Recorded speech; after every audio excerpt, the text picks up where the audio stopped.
Right now, the Philippines is facing the intense challenges brought by Typhoon Christine, a powerful storm unleashing devastating rains and strong winds across the archipelago.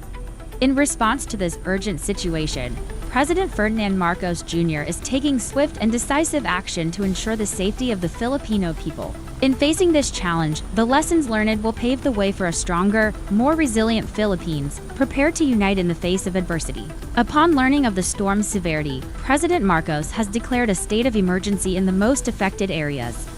We must use all available vehicles to assist in flood rescue operations, he asserts, emphasizing the need for a coordinated effort to reach those trapped by rising waters.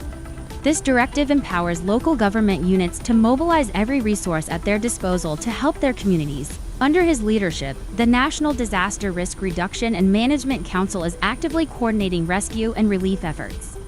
Let's ensure that all relief goods available are distributed effectively, the president urges, highlighting the government's commitment to providing essential supplies, food, clean water, and medical assistance to those in desperate need. Teams are being dispatched across affected regions to deliver aid swiftly and efficiently. As the storm continues to impact communities, President Marcos is focused on damage evaluation and immediate recovery planning.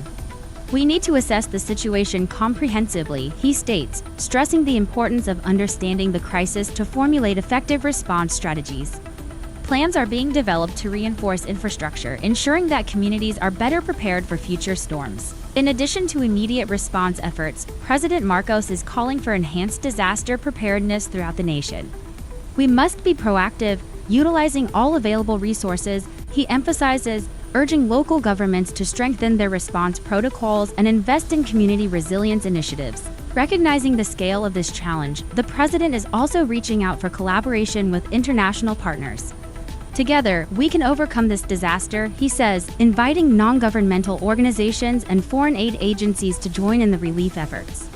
His administration aims to ensure that no community is left without the support they need. As the nation grapples with the ongoing impacts of Typhoon Christine, President Marcos remains steadfast in his commitment to recovery and support for affected communities.